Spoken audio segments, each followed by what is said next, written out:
Buenas tardes a todos, bienvenidos a un espacio más de Shebetahin Virtual y de Stay at Home and Learn con Bnei Brit, quienes en conjunto hemos organizado la actividad de la tarde de hoy. El título de la charla es Ahora es el momento. Estrategias para la transformación y reactivación económica de Panamá. Hoy contamos con un panel de lujo.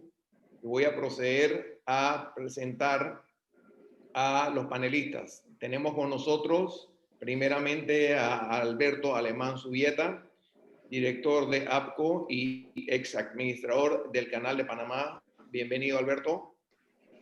Tenemos con nosotros a Julio Javier Justinani, superintendente de Mercado de Valores de Panamá. Bienvenido, Julio. Anamay Maduro, de Ardito de Barleta, es presidente del Fondo de Ahorro de Panamá. Anamay, bienvenida. José Abo, conocido por todos, financista, conferencista regional y miembro de Shebetahin y de Bnei Brit. Y como moderador tenemos a Eddie Silvera, gerente general de Canal Bank. Bienvenidos a todos a este espacio y procedemos a pasarle el micrófono a Eddie para la presentación de la hoja de vida de cada uno de los panelistas. Bienvenidos todos y muchas gracias. Gracias, Ezra. Gracias a todos por estar acá con nosotros en este evento en donde estamos patrocinándolo y estamos en conjunto con Shebetahin, máximo representante de la Comunidad Hebrea de Panamá, y Bnei Brit, las logias Carlos Selenca y NISAP. Vamos a hablar temas de reactivación económica de Panamá. Justo estamos en el momento de los procesos de reactivación en el país.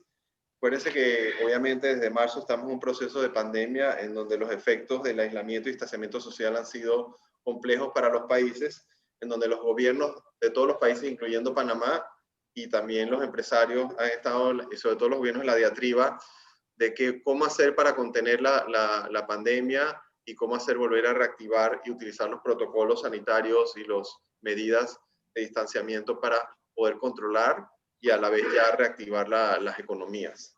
Solamente antes de hacer presentación a cada panelista y las preguntas que les vamos a hacer y cómo va a ser la modalidad del evento, es importante que estamos presentes en la recesión más abrupta y sin precedentes en la historia de este siglo, en donde Panamá no escapa de eso. Y acorde a las últimas cifras del Fondo Monetario y la CEPAL, se estima una caída del 9.1% del Producto Interno Bruto en Latinoamérica, un incremento de la tasa de desempleo en 3,5%, un aumento de la informalidad laboral en un 54%, la mayoría de los países tiene una caída de las exportaciones de un 23%, la tasa de pobreza un incremento del 37.7%, afectando a 231 millones de personas en la región y a más de 2.7 millones de empresas. En el caso nuestro, que tenemos una economía donde el ingreso per cápita es de $15,000 anuales, todas las situaciones que tengan impacto en la economía generan consecuencias importantes que tenemos que entender. Ahora estamos en un proceso ya de reactivación. Creo que tanto el gobierno como las diferentes personas que estamos acá representadas, el sector privado, el sector público, han hecho todos los esfuerzos para ya empezar este proceso de la apertura de los bloques económicos, apertura de las actividades, y se han hecho muchas iniciativas, como hemos visto, inyección de fondos para la economía, reactivación de las pymes, los bancos también han apoyado eso. Y el punto en este sentido es que nos encontramos en este momento en este proceso de reactivación. Entonces, bueno, la idea es un poquito introducir a nuestro primer panelista, que nos van a hablar todos estos panelistas que presentó Ezra. En primer lugar, tenemos la presencia de Alberto Alemán. Entonces, quisiera un poquito comentarles una breve biografía de Alberto, para que lo conozcan. Quienes muchos lo conocemos, Alberto, el ingeniero Alberto Alemán, ex administrador de la Autoridad del Canal de Panamá, inició su carrera profesional de muy joven en el campo de la construcción, fue presidente de una de las compañías constructoras más grandes de Panamá. Por cierto, creo que Alberto no lo tengo, creo que lo perdí, ahora que estamos hablando. No sé si esperamos a que se reincorpore o mientras se reincorpora, o qué hacemos, José, pues pasamos al segundo panelista quizás. yo diría, pues sí, no, o mejor chateale un momentito a ver, ¿no? A ver qué fue lo que pasó. Sí, disculpen el inconveniente, el tema técnico. Sí, yo he tenido acá un bajón de repentino. Acá también. Acá hubo un bajón de luz también. Sí, yo creo que fue eso, porque acá, ustedes vieron que mi pantalla estaba oscura, ya está el, ¿no? Sí. Igualmente, igualmente nos pasó, hemos tenido fluctuaciones en el internet, pero esperamos que bueno, cosas con que hay que lidiar en estos momentos, ¿no? Sí, a mí me pasó igual, Juli. Bueno, estamos tú y yo en el mismo edificio también ahorita en este momento. Por eso es que se veía mi pantalla oscura y se volvió a prender ya el... Ajá, déjame ver. Ya Alberto me contesta y si no, déjame ver qué me dice. Denme un segundito, ya me está escribiendo y con eso ya seguimos con el evento. Si quiere vamos a cambios comerciales. Los patrocinadores. Ya me está escribiendo, por lo menos. Ok, bueno, él me dice que empiece con Ana May entonces, y después cuando Alberto se conecte, arrancamos entonces. Ok, bueno, vamos a presentar a Ana May. Ana May Maduro de Ardito Barleta es la actual presidenta de la Junta Directiva del Fondo de Ahorro de Panamá y participa como directora de la familia de fondos de Privalbank y como directora independiente de Multibank. Durante su carrera, la licenciada Maduro ha desempeñado diversos cargos de gerencia y vicepresidencia en posiciones de banca de inversión y banca corporativa en bancos de la plaza local. Es miembro fundador de la Asociación de Agentes de Valores de Panamá y posee una licenciatura de Economía y Administración de Empresas de Brown University. Gracias, Ana May, por acompañarnos. La idea es tener un espacio de 2 preguntas. Cada pregunta para que, si puedes tomarte 5 minutos o a 6 minutos, y sobre eso vamos comentando, ¿no? Si nos puedes explicar a la audiencia, esa sería la primera pregunta, ¿cómo se conforma la función, la distribución del portafolio del Fondo de Ahorro de Panamá? ¿Cómo se ha comportado el fondo este año durante la pandemia? ¿Cómo ha afectado la tendencia de los instrumentos financieros en los mercados locales e internacionales en el fondo y su rendimiento de mercados de marzo hasta la fecha actual? Esa sería nuestra primera pregunta. Bueno, buenas tardes a todos. Gracias, Eddie, por esta invitación. Es un honor para mí compartir este panel con ex colegas del Fondo de Ahorro de Panamá. Voy a empezar hablándoles un poquito del fondo, a grosso modo. El Fondo de Ahorro de Panamá juega un papel importante en la economía y en la institucionalidad del país. Tiene un mandato muy claro, que yo lo divido en 2 puntos. 1, ser el fondo, el mecanismo de ahorro del pueblo panameño, y 2, ser una herramienta de estabilización en caso de una emergencia nacional, ya sea por un desastre natural o una recesión económica, como la que estamos viviendo en estos momentos, a partir con esta crisis que nos agarró a todos sin precedentes del COVID-21. La gestión del FAP es llevada a cabo por la Junta Directiva del FAP, que está integrada por 7 miembros. Son escogidos por el órgano ejecutivo, el presidente de la República, pero es una Junta Directiva independiente, es escogida en forma escalonada para que haya esa diversificación de ideologías políticas. El FAP cuenta con una excelente gobernanza y transparencia. Adicionalmente a su Junta Directiva, cuenta con un equipo técnico y ejecutivo con gran conocimiento en los mercados financieros. Para hablarles un poquito del portafolio del fondo, el total de los activos del fondo ascienden a 1.340 millones al cierre del este trimestre de septiembre del 2020. El portafolio es manejado, como les mencioné, con riesgo moderado para garantizar su patrimonio fundacional o inicial. Es manejado de una forma diversificada y transparente. Actualmente está dividido en sus diferentes clases de activos estratégicos, un porcentaje de 18% en activos líquidos, un 66% en bonos de renta fija y un 13-14% en renta variable. Todas nuestras inversiones están fuera de Panamá, en mercados desarrollados, Todas nuestras inversiones son grado de inversión. Y si Dios quiere pronto, la directiva aprobó incursionar 5% del patrimonio en inversiones alternativas de capital privado. Siguiendo tu pregunta de cómo se ha comportado el fondo en la pandemia.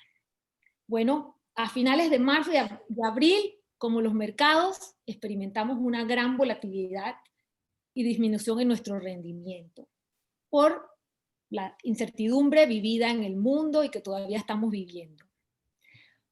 Después de abril se fueron mejorando y tuvieron una subida fuerte de estabilización, y de hecho este mes, yo diría que el tercer trimestre del año han subido a niveles mayores que inclusive febrero del 2020.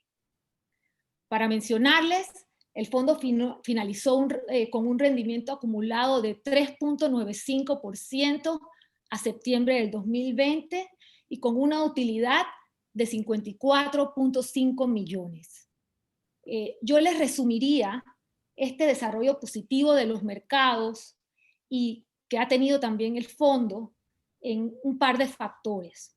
La alta liquidez vivida en los mercados, caracterizado por una política expansiva, agresiva, tanto del FED, que ha invertido 7.3 trillones de dólares, y otras economías, no solo Estados Unidos, y otras economías desarrolladas.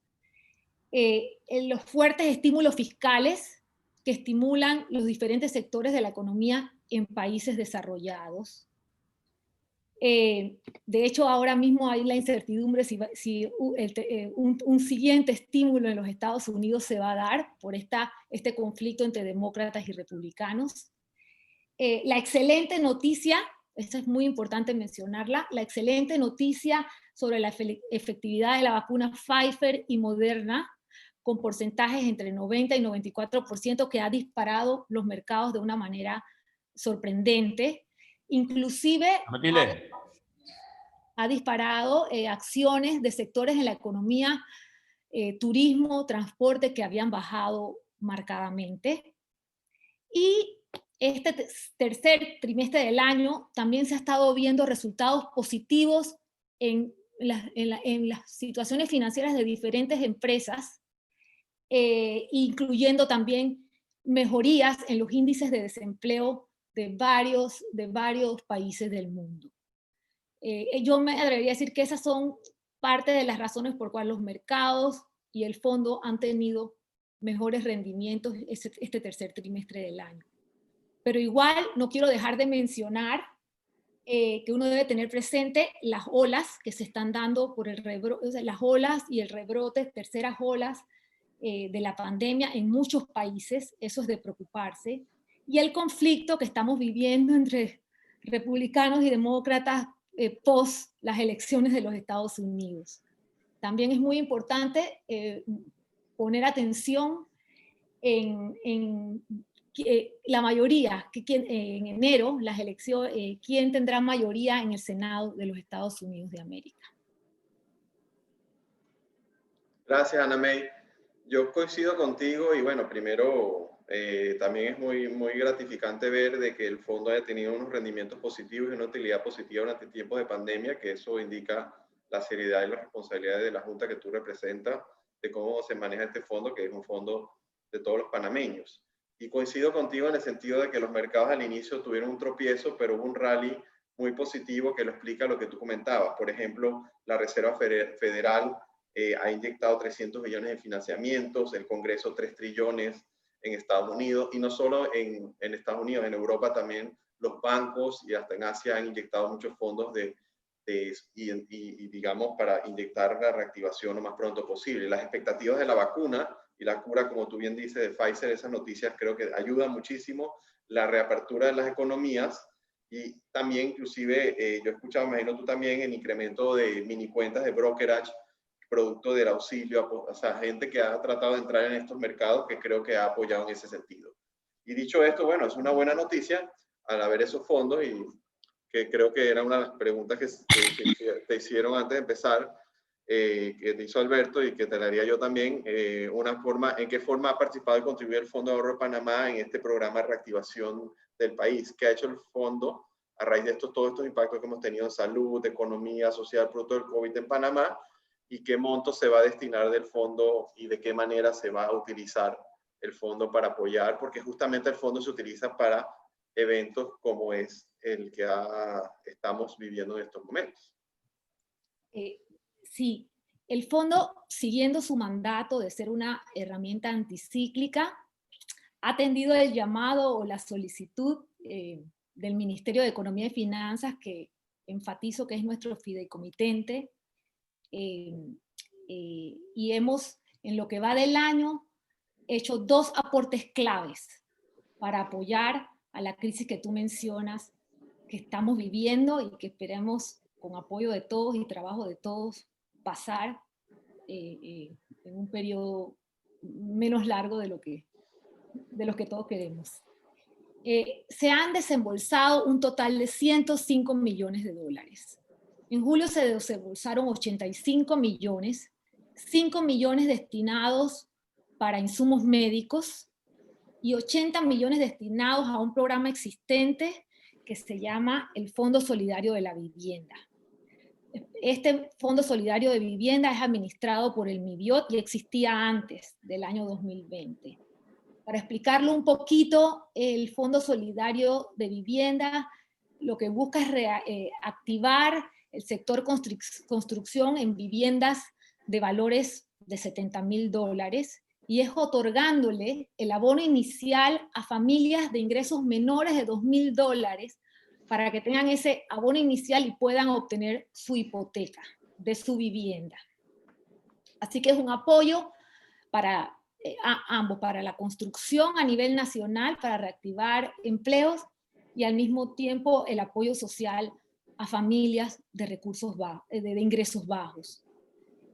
Adicionalmente a ese primer desembolso, en septiembre de este año, desembolsamos 20 millones de dólares destinados a la futura compra de vacunas bajo el convenio COVAX. Anoche en las noticias, y con la noticia también de la efectividad de varias vacunas, se anunció que pronto estarían haciendo esas compras. Así que el FAB ha aportado 20 millones para la vacuna que tanto ayudará a reactivar la economía.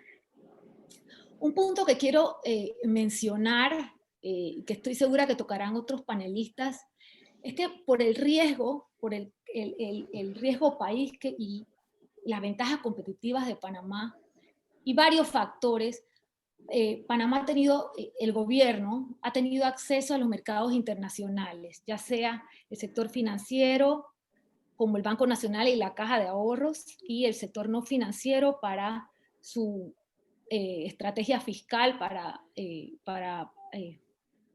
pelear por el COVID y la recesión que estamos viviendo. Eso nos ha dado facilidades de conseguir financiamientos y a través también de financiamientos de multilaterales a tasas de interés bajas y a largos plazos, que ha sido un punto muy bueno para Panamá, tener ese acceso a liquidez. Dicho eso, termino mi charla pues reenfatizando que el FAB ha dado su grano de arena en toda esta crisis que estamos viviendo. A título muy personal, yo siempre quiero pensar que el FAB es última instancia, apoyo de última instancia, porque ese es su mandato, pero estamos a las órdenes pues para seguir apoyando en caso del país y el gobierno así necesitarlo. Gracias. Gracias, Ana May, y la verdad que complace ver de que justamente los fondos se utilizaron a las clases más necesitadas o las personas que lo necesitan. En el caso del Fondo Solidario de Vivienda que tú mencionas, el monto de 105 millones, y no solo eso, tiene 2 efectos. También apoya al sector de la construcción, que generalmente es uno de los sectores que más empleo genera en el país y reactiva la economía. O sea que hay un efecto positivo de ese lado, y el resto, obviamente, las vacunas, que ya se beneficia a la población como un todo, porque definitivamente para salir de la pandemia, o el 80% de las personas tienen que estar infectadas o tienen que estar vacunadas. Esperemos que es. sea la segunda opción y se ve que el fondo lo está apoyando en ese sentido. Y lo último, definitivamente el acceso a Panamá por su posición fiscal privilegiada, si lo comparas con otros países de Centroamérica o hasta Latinoamérica, puede por su grado de inversión y sus características, sus números, acceder a mercados internacionales a tasas más bajas y plazos interesantes. Bueno, quería saber si Alberto Alberto lo vemos conectado, pero no lo vemos en la imagen, o sigo con Julio Javier. Déjame ir con Julio Javier mientras Alberto trata de incorporarse. En el caso de Julio Javier, vamos a presentar a Julio Javier, que es el superintendente del mercado de valores. En el caso de Julio Javier, para decir su biografía, ha ejercido por más de 20 años en la banca como ejecutivo y como gerente general en el sector público. Ha ocupado cargos como comisionado presidente de la antigua Comisión Nacional de Valores, hoy superintendencia del mercado de valores, siendo el último comisionado de la Comisión Nacional de Valores, y tuvo su cargo por un año la nueva superintendencia del mercado de valores. Licenciado en finanzas en un MBA, ha cursado estudios de finanzas de alto nivel y de negociación, planeación estratégica en el INCAE. Tiene varios cursos y varias especialidades que lo califican para el cargo, y a nivel directivo participa en varias juntas directivas, ha sido presidente del Consejo de Administración del CIACAP, secretario del Instituto de Microfinanzas, recientemente director del Fondo de Ahorros de Panamá, asesor consultor de empresas locales e internacionales. Actualmente, como dije anteriormente, superintendente del mercado de valores, y uno de sus objetivos es el grado de eficiencia de la entidad, y como todos queremos, convertir a Panamá como un hub regional, sobre todo en Centroamérica, en el registro de valores, para que empresas fuera de Panamá y no solo las de Panamá coticen en ese sentido. En el caso de Julio Javier, la primera pregunta que te tengo, Julio, bienvenido nuevamente. ¿Cómo ha sido el desempeño del mercado de valores y su regulador, la superintendencia, en estos tiempos? He escuchado que la super se ha percibido que le ha dado un mayor dinamismo en tiempos de pandemia al mercado, y hemos obtenido resultados mejores, mucho mejores de lo esperado, y quizás contrario a lo que se esperaba producto de la pandemia. ¿Cómo se logró? Y particularmente este año, ¿no? Desde marzo, que hemos tenido la afectación del COVID. Esa sería la primera pregunta. Muchas gracias, Eddie, y muchas gracias a todos los panelistas e invitados. Bueno, primero que todo, pues el mandato de la Superintendencia del Mercado de Valores es regular la industria de valores. Como voy a hacer un marco general, la industria en Panamá está conformada por 179 emisores, 3 fondos de pensiones, 63 casas de valores, 52 asesores de inversiones y 39 sociedades de inversión. Nuestro objetivo básicamente está en buscar la eficiencia, consolidar el país primero, y enfocarnos en desarrollar a Panamá. Pues era uno de los planes antes que entráramos como superintendente del mercado de valores en enero. Pero bueno, la pandemia nos ha llevado a otra dinámica.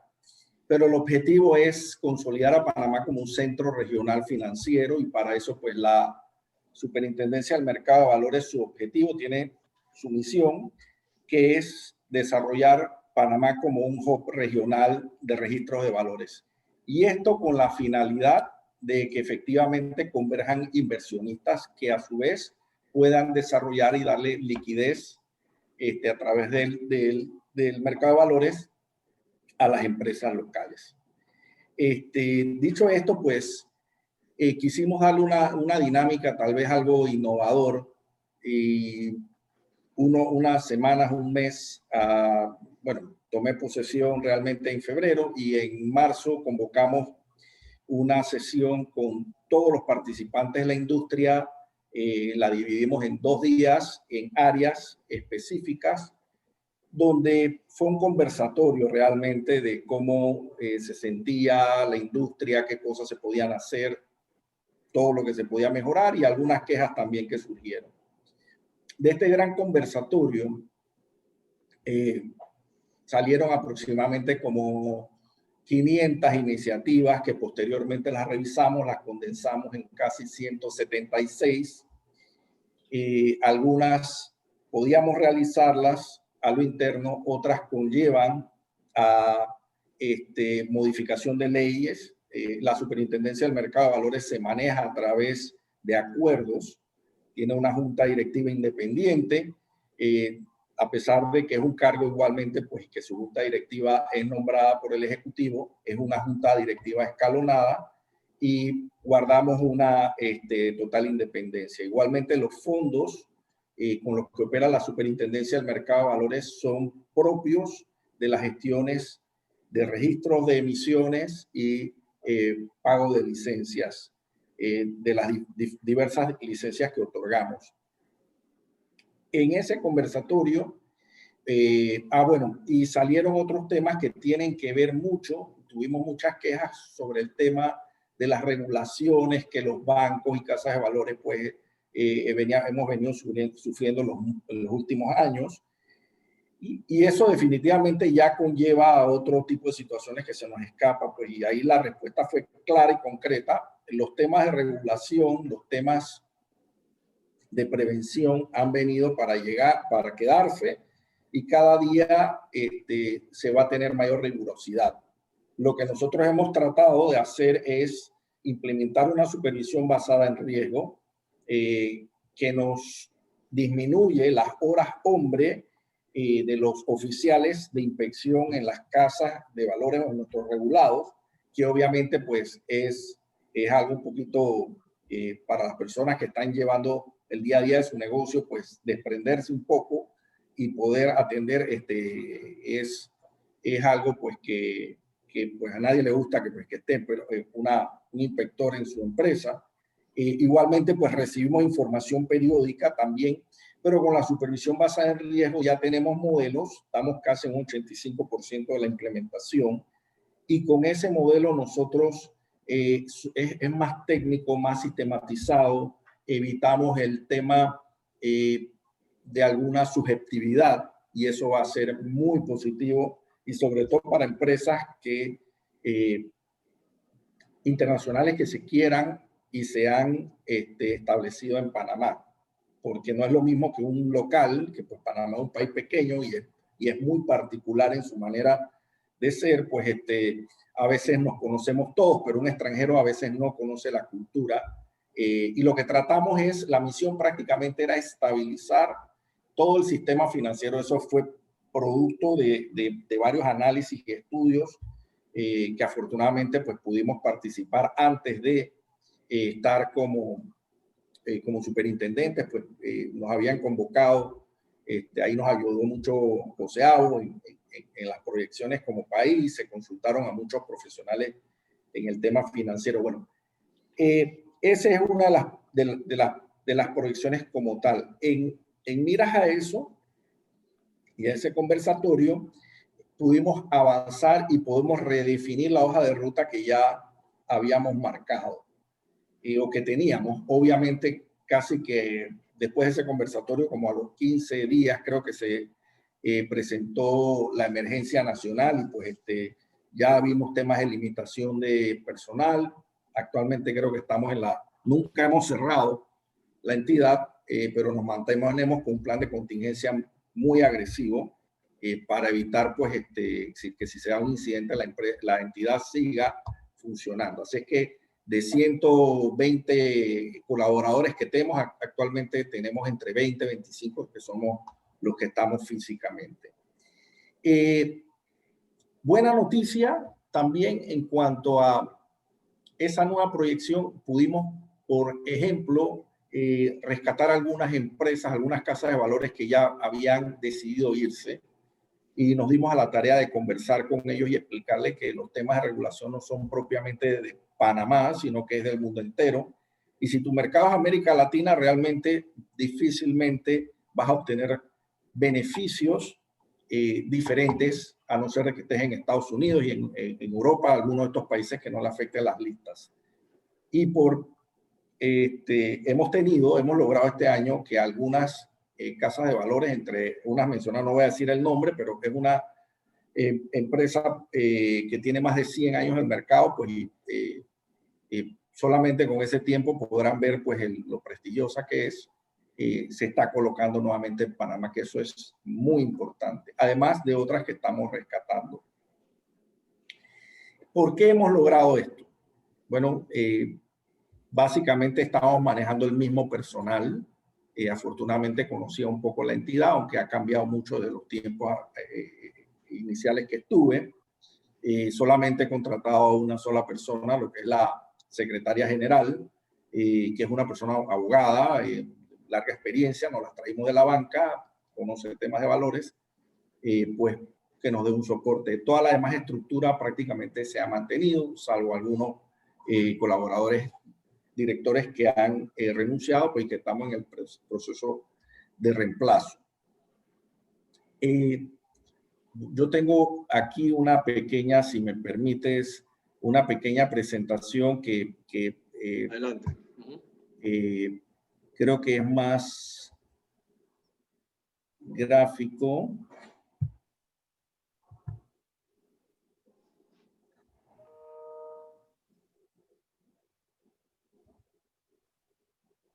Deme un segundito que... Ese informe, ahí lo tienes. Ajá, ese es. Perfecto. Y, Ahí está. no, esta no es.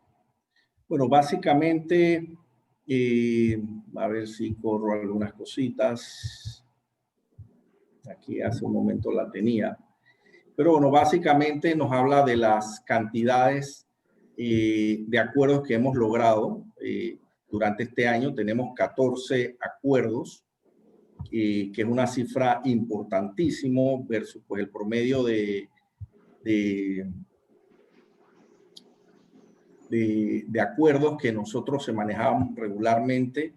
Era un promedio...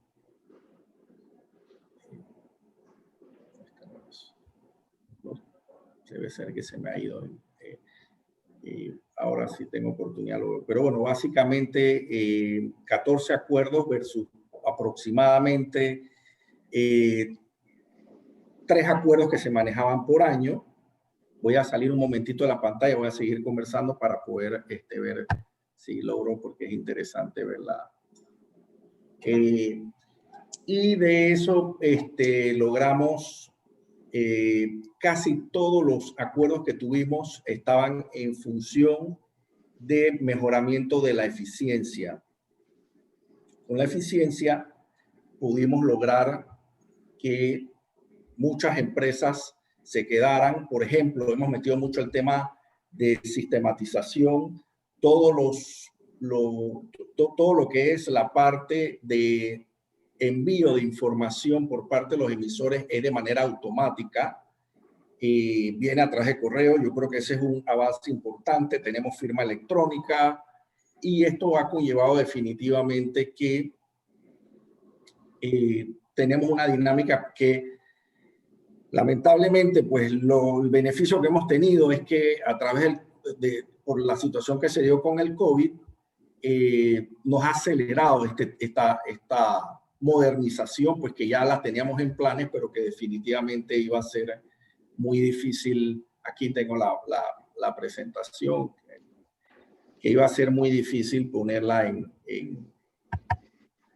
ahí la ven, ¿verdad? No, todavía no, pero si la puedes colocar. Esta la tengo aquí. Con la opción de compartir y...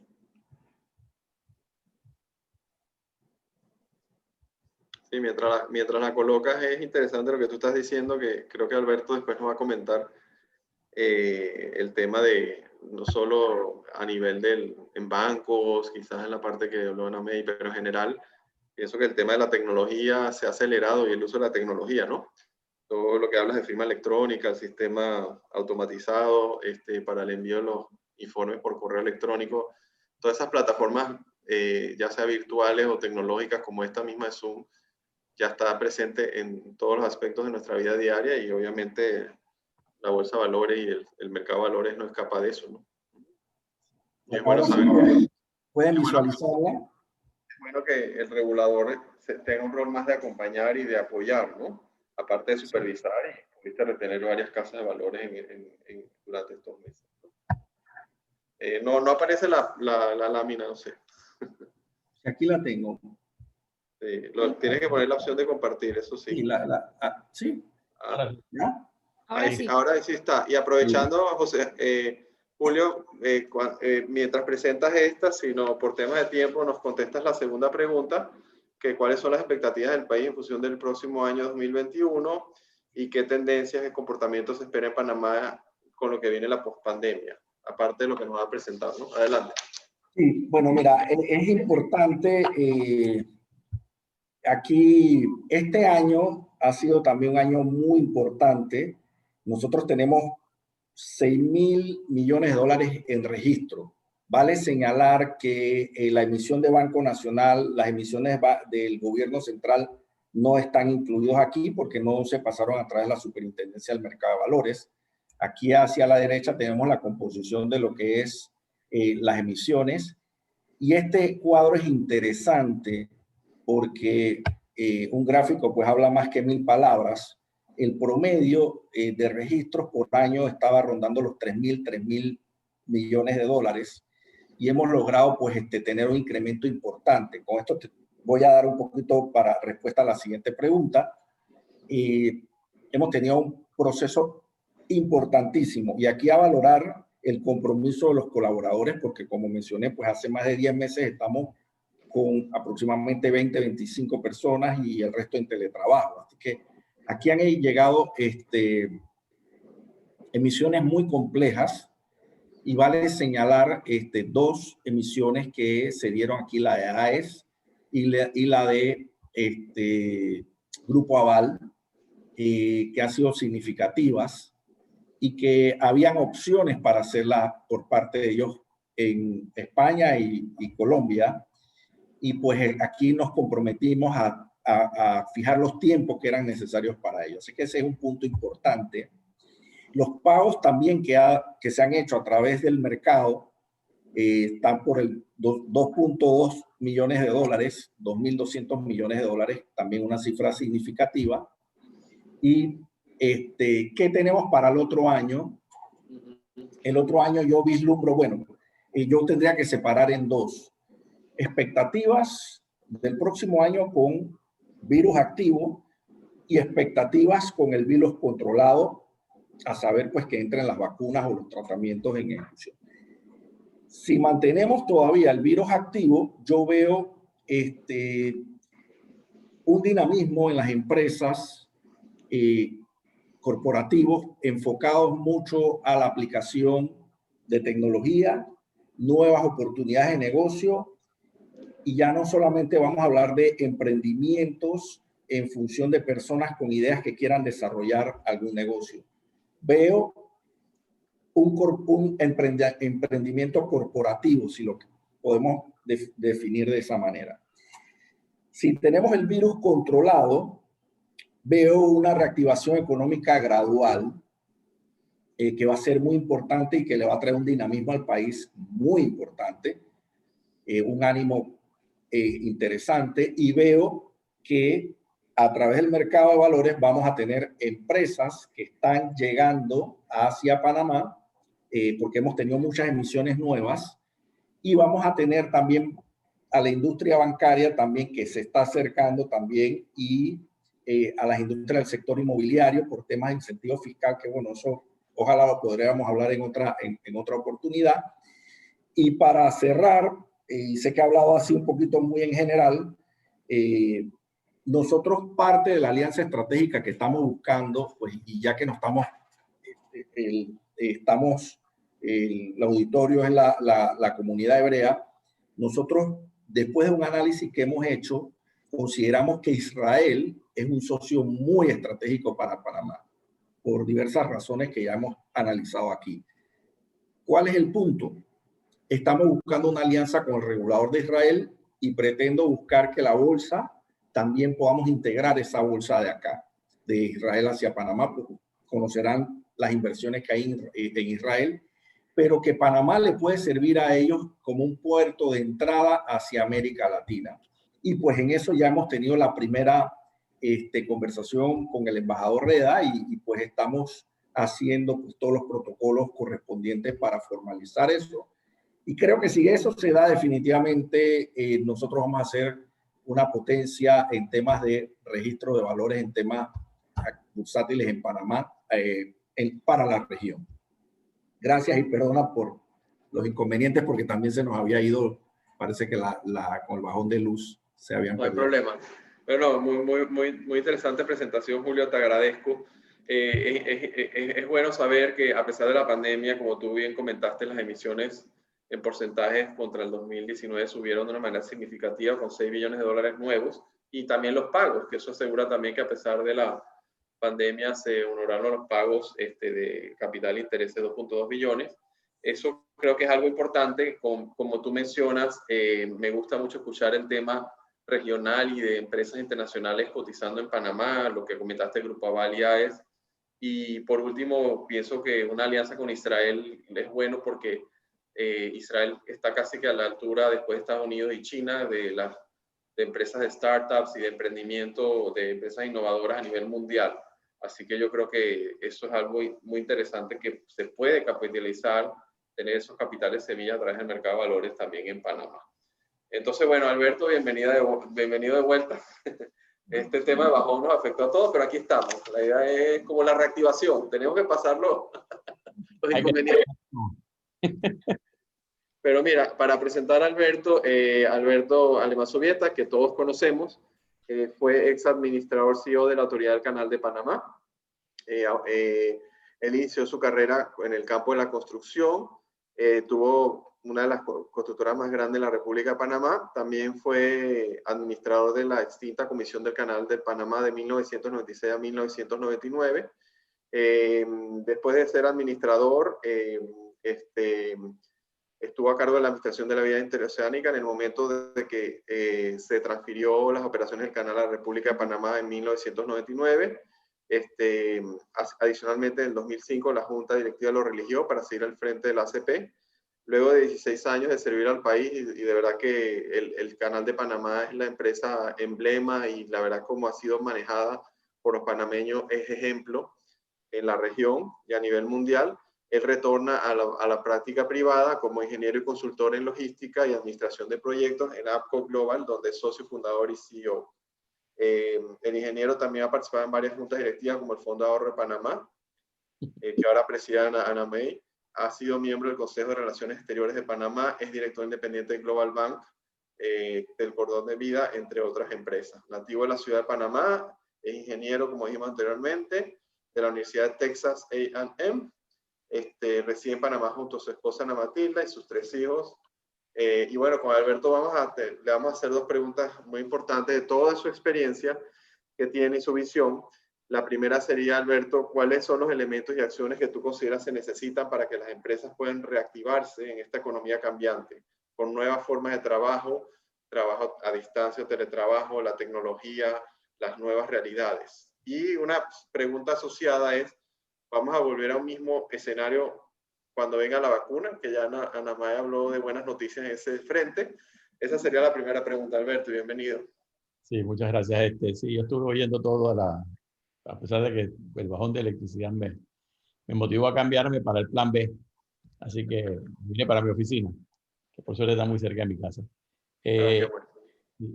No, mira, es muy relevante la pregunta. Y antes que nada, gracias por la invitación. Un placer participar con este panel, y sobre todo con la presidenta y el expresidente de la casa, donde uno se siente en casa, pues, que es el Fondo de Ahorro de Panamá.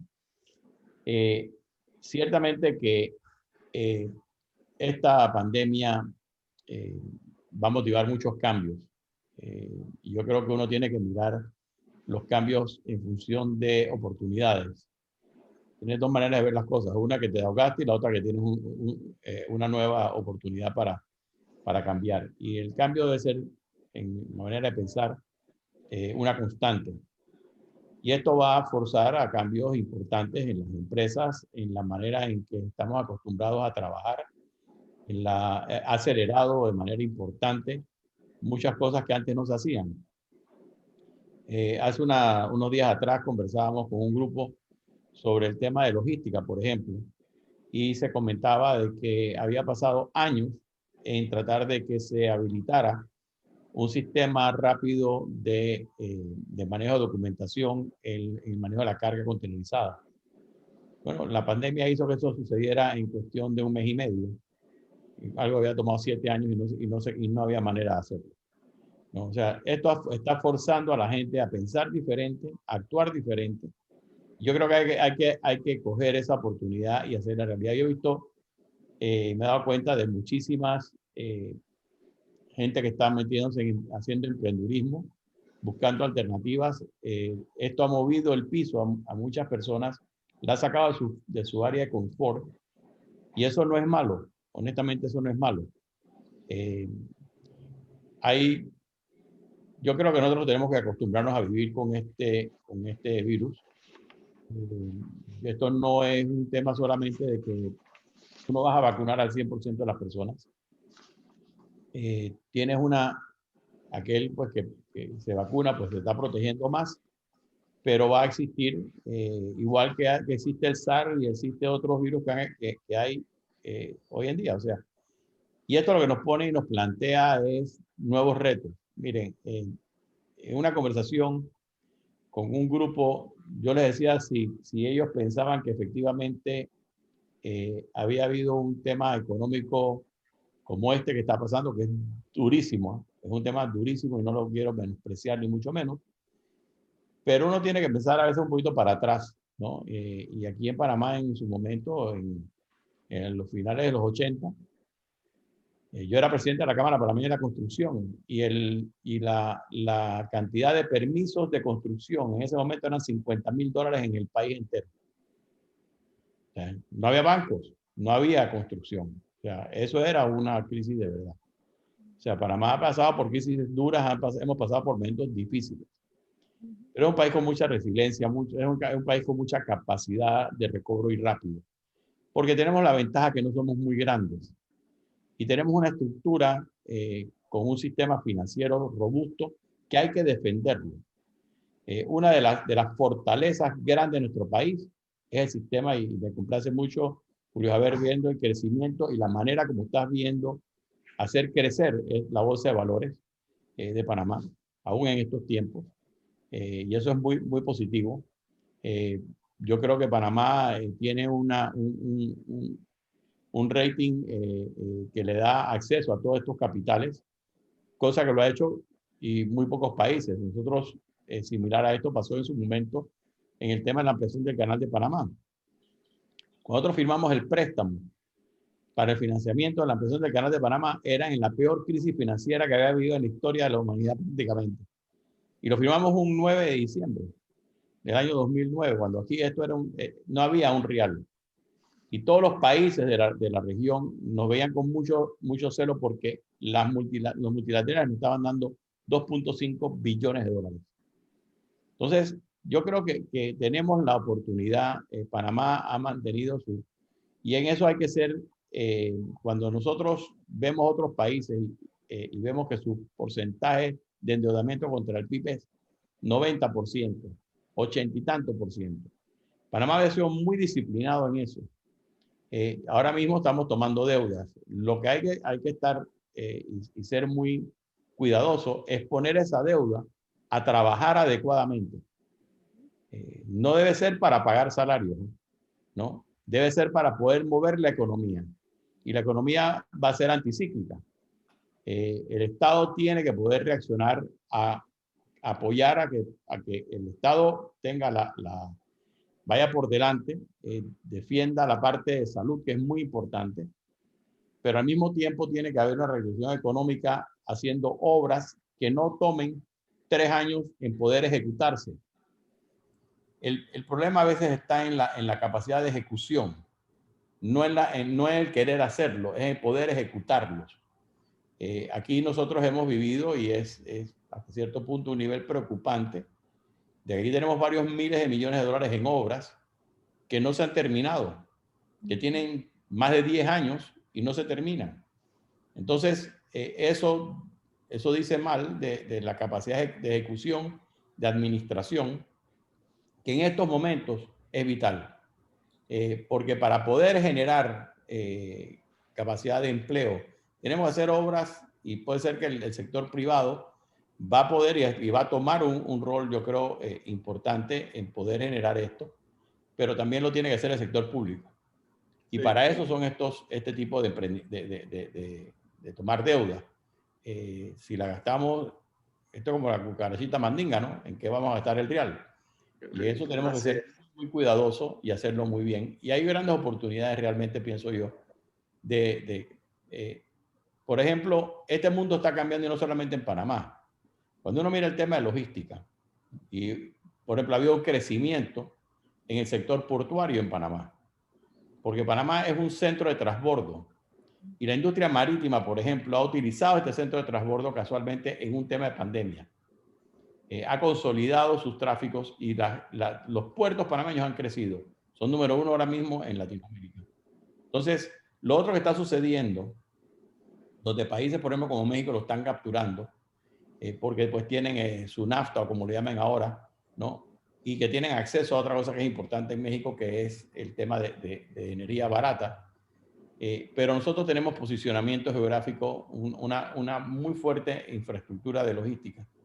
Y lo que está sucediendo es que esta pandemia también ha llamado la atención en la globalización y en estas peleas de cerrar las fronteras, de que tengo que tener mi producción o mi distribución muy cerca de los mercados. Y el mercado obviamente es el mercado americano y el otro mercado lo tienes en Latinoamérica. Y Panamá puede jugar un papel espectacular de poder utilizar esa infraestructura que hemos creado, ¿no? De tener acceso a puertos y aeropuertos y a sistemas de zona libre. Es un elemento importante porque es un centro de distribución y tenemos Panamá Pacífico y podemos mejorar todas estas a través de leyes, incentivos que se han dado a las SEMS que se han puesto ahora para poder también hacer manufactura ligera.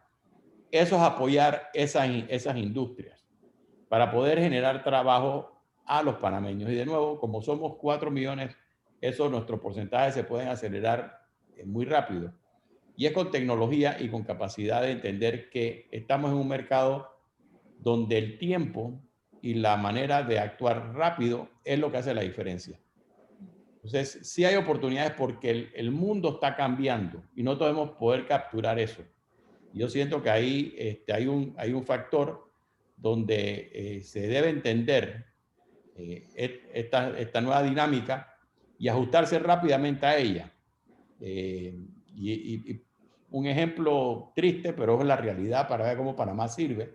Aquí en Panamá está el centro de apoyo a estas desgracias que están sucediendo ahora mismo. Están aquí en Albuquerque, en Howard, en Panamá Pacífico, ¿no? O sea, y aquí tú tienes todas estas agencias dando ese apoyo. Entonces, tenemos la oportunidad y yo siempre pienso que la debemos poder capturar.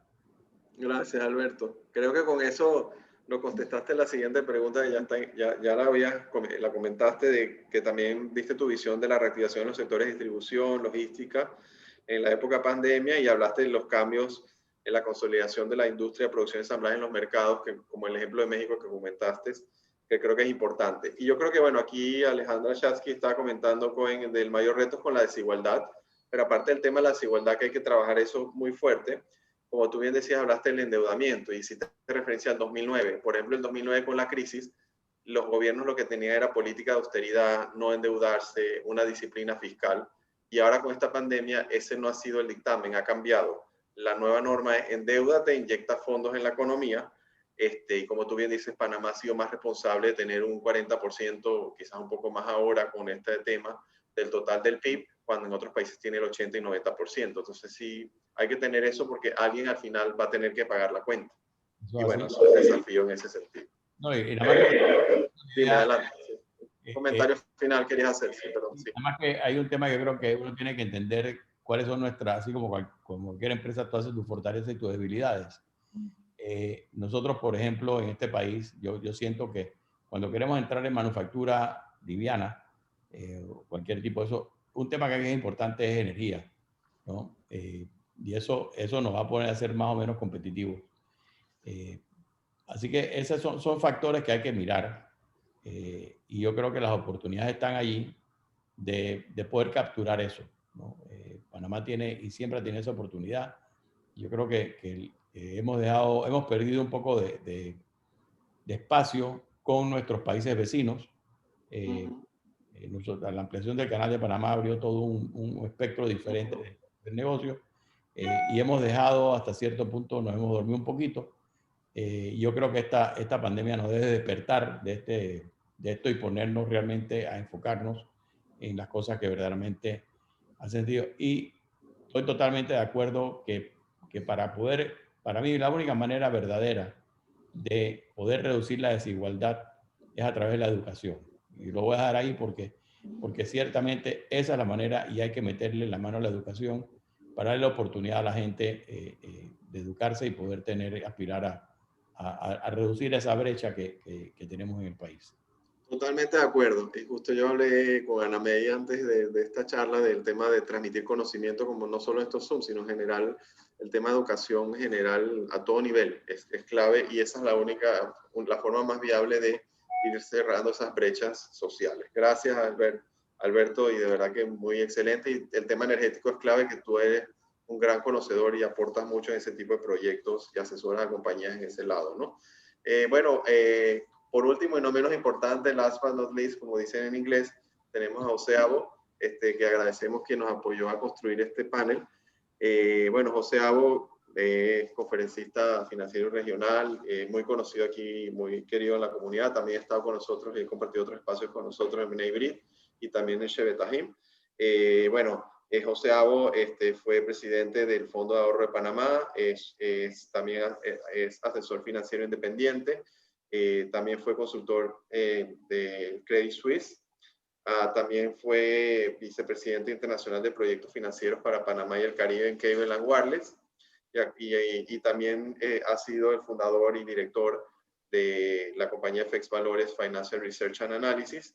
También tiene 2 libros, Divisando Wall Street desde el sur de América, del año 2000, y The Big Gamble, Are You Investing or Speculating, del 2008.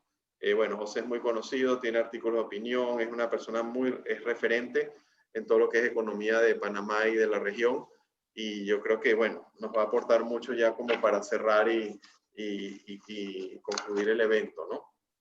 La primera pregunta, José, bienvenido otra vez. Si quieres, quita el mute, que estás enmudecido. Ok, la primera pregunta, José, es ¿cómo ha manejado la situación que se está viviendo en Panamá el Centro Bancario Regional? ¿Cómo sientes que ha manejado la Banca Nacional la situación del sistema financiero bancario en Panamá? ¿Cuál es tu opinión, el nivel de provisiones que se ha manejado a raíz de la cartera modificada? Tu visión en el tema de la banca, ¿cómo lo estás viendo, no? Okay, yo creo que lo mejor, yo preparé una presentación porque esto es mejor verlo que decirlo. Entonces yo voy a tomar la pantalla, porque también es muy importante que nosotros entendamos que la dinámica de la oferta monetaria en nuestro país es muy peculiar. O sea, y eso parte del hecho que primero no tenemos un banco de la reserva, y obviamente no tenemos tampoco una moneda propia per se. Entonces, eso ya de por sí trastoca fundamentalmente el concepto de cuando hay una situación de recesión económica, de contracción económica, los bancos funcionan de una manera procíclica. Es decir, ellos en vez de soltar el dinero para poder dar una reactivación económica o mantener la dinámica de una economía, todo lo contrario, que hace sentido desde el punto de vista de la protección a los cuentavientes y obviamente a los accionistas. Pero entonces sucede que situaciones donde se empeora la situación recesiva, y a diferencia de un país como Estados Unidos y cualquier otro país que tiene un banco de la reserva, empieza a implementar políticas de expansión, y hoy en día esa expansión está siendo bastante agresiva. Que por otro lado, y esto es muy importante antes de poner la presentación, eso también por otro lado es una ventaja de tener un banco de la reserva. No estoy diciendo que aquí vamos a tener un banco central ni un banco de la reserva, pero la gran ventaja es que el banco de la reserva también ayuda a mitigar las necesidades de endeudamiento para un país cuando está en una recesión. Entonces, no necesariamente tienes que siempre ir a endeudarte para poder inyectarle liquidez al sistema. Entonces, si tú tienes un banco de la reserva, en parte el banco de la reserva va a estimular la economía bajando las tasas a cero, disminuyendo los niveles de reserva requerida en el sistema. Y por otro lado, esto es cuando una recesión. Y cuando viene una expansión económica, entonces es lo contrario. Entonces, nosotros como no tenemos eso, el gran peso de la reactivación económica ahora mismo está cayendo sobre el Estado, está cayendo sobre el mismo país. ¿Okay? ¿Y por qué digo esto? Y voy a poner la presentación para que lo entiendan mejor. Yo tengo share screen acá. Okay. Y share, ok. Perfecto. Okay. Aquí lo están viendo. La pantalla. Sí, sí se ve. Ok, perfecto. Entonces, déjenme nada más quitar acá para que no me moleste. Ok, entonces yo quiero que observen primero el comportamiento que ha tenido la economía en Panamá desde principios de este siglo hasta el día de hoy. Y lo bonito, desde el 2002 hasta cuando tuvo la crisis del 2007, 2008, observen cómo veníamos creciendo de una manera, a una buena velocidad, como vemos acá, o sea, arrancando en 3% el crecimiento del Producto Interno Bruto, y ya ya tocando su pique en el 2008 con el 18%, que vino el reset crediticio del mundo entero. Y obviamente a Panamá eso lo afectó. Ahora, subsiguiente a ese periodo, podemos observar que del 2009 hasta el 2011, ¿ok? Ahí sí hubo una situación de expansión en la oferta monetaria muy dramática porque primeramente porque para ese momento ya estábamos viendo pues las agresivas inversiones que se estaban haciendo en infraestructura.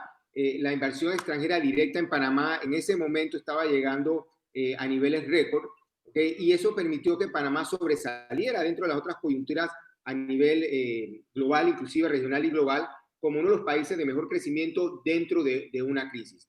Pero lo que vemos entonces, que es lo que empieza a afectar a la economía fuertemente, y es aquí la situación esta que no es la velocidad la que te mata, sino el súbito frenazo, una vez que viene el golpe, ¿no?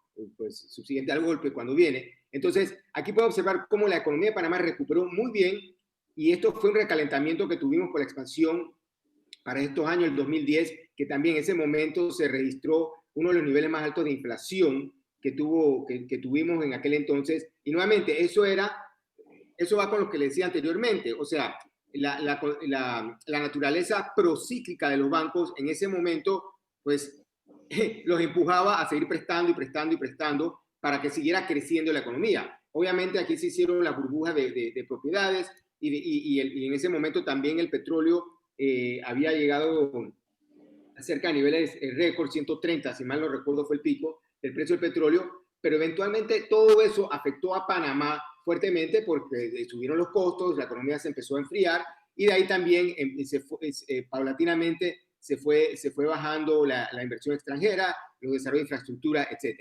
Y de repente lo que sufre Panamá es una situación de lo que yo le he puesto una desaceleración surradero. O sea, desde el 2011 hasta el 2018, 2019, estamos, o sea, vean cómo de manera ininterrumpida, que va contrario totalmente a buscar un crecimiento económico estable, nuestra economía fue cayendo cada vez más, y eso obviamente empezó a impactar la situación del dinamismo económico. O sea, en ningún momento dado, a diferencia del 2008, pudimos observar que hubo algún repunte que se pudiera mantener dentro de los ciclos económicos que por lo general tiene Panamá, que duran aproximadamente 5 años, 6 años, hasta que venga una corrección de la economía. En este caso, no vino ese repunte como pasó entre el 2009 y 2010, aquí no pasó, o sea, ahí se rompió esa dinámica. Y lo peor del caso fue que de repente vino el súbito frenazo, que ha sido el crisis de la pandemia. Entonces, para este año, según el Fondo Monetario Internacional, se espera que el crecimiento diríamos el decrecimiento de la economía va a estar alrededor del 9.75%. Entonces, lo que yo digo es también lo siguiente, lo bueno que sí tenemos, y de ahí viene lo que ahora es el momento, es que sí contamos con un sistema bancario que tiene muchísima liquidez guardada, o sea, la liquidez, como pueden observar, y déjenme explicarle mejor a qué nos definimos con la liquidez. Básicamente son los excesos de reserva que deben mantener los bancos, los excesos de reserva que tienen los bancos sobre la reserva mínima requerida por el regulador, que en Panamá en este caso el mínimo de reserva requerido es del 30%. Observen que para los tiempos en donde, y esto aquí del 2002, lo pueden observar, para los tiempos donde teníamos todavía no la misma cantidad de bancos internacionales que tuvimos en los años 80 y los 90, pero todavía teníamos varios bancos de reconocimiento internacional que básicamente se nutrían de liquidez a través de sus casas matrices en Estados Unidos, por ejemplo. Y para esos tiempos, en el promedio de las reservas que mantenían los bancos en general, era cercana al mínimo requerido, que era el 30%. Lo interesante viene cuando en el 2007-2008 se crea como una especie de inflexión acá, que ahí, dicho sea de paso, ya comenzaba como diríamos, los vientos que soplaban de la OSD con las presiones para Panamá de que tenía que poner pues la parte regulatoria en orden con las cuestiones pues de los paraísos fiscales, etcétera. Pero observen que entonces en el momento que sucede eso, de allí en adelante, del 2008 inclusive, teniendo lo de la crisis, los niveles de reservas de los bancos se dispararon 30% aproximadamente por encima de lo que es lo requerido. Y pueden ver que desde el 2008 hasta el día de hoy, el promedio no ha bajado del 64%, del 60% aproximadamente. ¿Qué significa esto? Y aquí es en donde entra la parte de la oferta monetaria. Observen que en el momento que se dispara la reserva, vemos cómo lo que es el multiplicador del dinero, lo que permite que si, por ejemplo, Banco A pone $1 a trabajar en el sistema porque le ha prestado ese dólar a alguien que abre una cuenta corriente en Banco Y, ese dólar, el banco que lo recibe lo utiliza para poder hacer otro préstamo, se multiplicaría por 1.54. Entonces, esto es exponencial. Ese dólar se va de $1 a 1.54 y después el próximo dólar, que ahora serían $2, a 1.54 y así sucesivamente. Pero observen el problema que ha venido surgiendo entonces a raíz de esos excesos de reserva. En el año 2002, que teníamos un múltiplo de 3 veces. Teníamos 3 veces, era 3 veces lo que se multiplicaba la liquidez en el sistema. Y esto coincide precisamente con estos años que vimos en la gráfica anterior, que registraban crecimientos constantes hasta que vino la crisis en el 2008. Y bueno, y obviamente una vez que eso sucede, los bancos nuevamente van y empiezan a registrar altos niveles de exceso de reserva. Y observen cómo efectivamente en la medida que baja, por ejemplo, si observan en el 2013 comparado con el 2014, se baja de 61% el total de la reserva que tienen los bancos, incluyendo pues sus excesos de reserva. Observen cómo al caer a 58.6%, 59%, el multiplicador va incrementando. Pero nos hemos quedado estancados porque no hemos podido salir, obviamente, de una situación en donde tenemos esta cantidad de liquidez que es muy bueno. Eso sí le da una muy buena garantía y tranquilidad a los cuentavientes de que el sistema bancario está lo suficientemente líquido y a la vez los niveles de solvencia del sistema que andan alrededor del 16% comparado con un mínimo del 8%. Eso es muy bueno, pero desafortunadamente estos niveles no hacen que la economía se dinamice. Todo lo contrario, hacen que la economía quede en un status quo, que desafortunadamente ese status quo ahora mismo es una contracción económica. Entonces, más allá de esto, la otra situación que nos afecta es que, y esta gráfica básicamente es inflación comparado pues con los niveles de reserva que hoy día vemos en el sistema. Observen cómo Panamá es muy sensitivo a estos niveles. Y aquí lo que observamos es que, por lo general, la inflación en Panamá se mantenía cerca del 1% hace muchísimos años atrás, pero una vez que las cosas van cambiando dentro del entorno monetario del país, observamos que con las reservas tan altas, habiendo tenido aproximadamente reservas mínimas utilizadas de 30% con un alto efecto multiplicador, paulatinamente, después de haber tocado el pico de la inflación, ayudó, porque efectivamente esto sí ayudó en ese momento a que la inflación fuera cayendo. fuera bajando dentro de uno que otro repunte. Pero lo que sí ha sucedido al día de hoy con esta situación, y esto también es reflejo de que la liquidez en el sistema no se está multiplicando, y básicamente la misma masa monetaria en sí ha quedado estancada. ¿Estancada en dónde? En las reservas en exceso que tienen los bancos. Y ya hemos registrado, creo que por primera vez en la historia de Panamá, una deflación, donde efectivamente tenemos en el 2019 una inflación de menos, no es inflación, sería deflación de menos 0.35%, y el Fondo Monetario espera que esa deflación vaya a caer, bueno, vaya a subir a 83% en términos de deflación. Entonces, esa es la situación que estamos viviendo en el país, y cómo está afectando, pues, que el dinamismo que pudiéramos tener, que lo ideal sería eso, básicamente, que teniendo estos altos niveles de reserva, los bancos, como se está demostrando, tienen suficiente liquidez, tienen suficiente solvencia. Hoy día, obviamente, se manejan dentro de la parte de la institucionalidad de una manera muy responsable, con las gobernanzas de primer mundo que se aplican. Entonces, ahí lo que sí permitiría es que estos altos niveles sí se pudieran bajar. Yo no estoy diciendo que se bajen de una vez al 30%, eso sería una locura, sobre todo con la incertidumbre que todavía hay. Pero a mí me parece que sería interesante que se pusiera de acuerdo el regulador con los mismos bancos, tanto estatales como privados, de que para poder ayudar a que la economía se recupere mucho más rápido, disminuir esos altos niveles de reserva, digamos que a 50%, y de esa manera, pues, empezar a inyectar de manera más rápida la liquidez al sistema. Ahora, quizá algunos de ustedes están pensando, ok, inyectamos toda la liquidez habida por haber en el sistema económico, todo lo que hay, pero si no hay demanda, si no hay de la demanda, ¿quién va a usar esa liquidez? Para eso mejor dejarla guardada, y así están los bancos más seguros. Entonces, mi respuesta sería que cuando Alexander Graham Bell inventó el teléfono, no existía la demanda para un teléfono. Cuando Ford inventó su famoso Model T, no existía la demanda para un carro como ese. Cuando Steve Jobs sacó el iPhone, no había la demanda. Ellos crearon la demanda. Entonces, es un sistema que depende tanto de tarjetas de crédito, que las personas dependen tanto del mismo crédito que les da el banco. A ver, yo estoy seguro que todos los que están ahora mismo en este conversatorio, en esta presentación, todos tienen su tarjeta de crédito, todos tienen, etcétera, ¿no? Y créditos y todo este tipo de facilidades crediticias que tenemos en el país gracias al sistema bancario.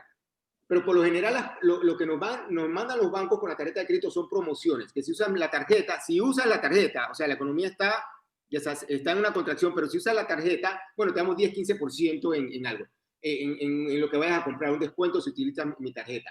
Yo creo que lo que tienen que hacer los bancos, y más ahora que se acerca la época de Navidad, no es decirle a la gente, si usas mi tarjeta, te voy a dar un descuento de 20% en ese local que la vas a usar, que es afiliado de nosotros. No, es decirle a la gente, ok, te voy a adelantar $50, $100, sin intereses, para los próximos 3 meses, 6 meses, o hasta que dure la moratoria de una vez, y eso sí va a incentivar a que tengas demanda, porque la gente va a decir, oye, me están dando la plata, es gratis, no me va a costar, voy y la voy a gastar. Y de ahí en adelante, sucesivamente, se va dando el efecto multiplicador que ya lo van a ver, ¿okay? Que va a permitir entonces que la economía pueda reactivarse de esa manera. O sea, aquí más que nada lo que hay que hacer ahora mismo para poder reactivar la economía es, del lado de los bancos, ponerse un poco más creativos de cómo se crea la demanda, al estilo de todos estos genios que en su momento crearon la demanda del teléfono, las computadoras, los automóviles, etcétera. Bueno, y Tesla con Musk con el Tesla. Entonces, y aquí lo pueden ver, o sea, el efecto se puede graficar de esta manera: se disminuyen las reservas, se va repartiendo entre los bancos empiezan a prestar este dinero, ¿ok?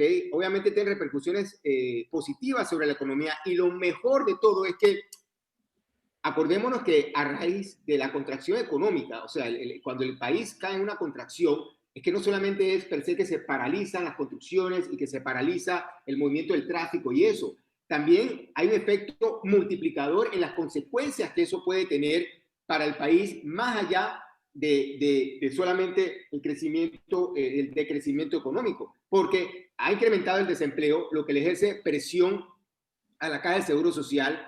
Se ha disminuido fuertemente los ingresos fiscales, lo que va a ejercer en un momento dado presión para que se incrementen los impuestos, y obviamente el país se ve obligado a endeudarse porque no puede contar con recursos alternos, que pueden ser los recursos de los bancos, que puedan permitir esa reactivación económica. Y dicho eso es la parte que más preocupa, porque esto no termina diciendo nada más el país está en una contracción económica. Bueno, esperemos a que venga la vacuna, esperemos a que la pandemia ya se vaya y todo arranque de vuelta como si fuese la normalidad. No va a arrancar así nada más si no tenemos la liquidez, y los proveedores la liquidez no utilizan un poco de creatividad para entonces poder tener la parte de la demanda, que hasta cierto punto lo está viendo, pero obviamente no ha sido suficiente, no es suficiente todavía, y más aún cuando ya hemos entrado en una deflación. Y dicho sea de paso, es importante que recuerden que desde el aspecto económico, cuando un país entra en una deflación,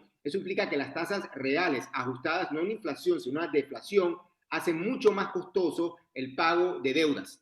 ¿Okay? Y si lo quieren entender, no de una manera matemática, la manera más sencilla es, y eso es lo que está pasando acá, tienes un muy alto desempleo, no hay manera que una persona pueda pagar una deuda, entonces le va a costar más conseguir ese dinero, le van a cobrar más intereses conseguir ese dinero para poder... y bueno, yo creo que esto es muy importante también tomar en cuenta, es como pasó en su momento Estados Unidos, cuando Roosevelt dijo que ahí no había nada que temer, lo único que había que tener era el miedo mismo.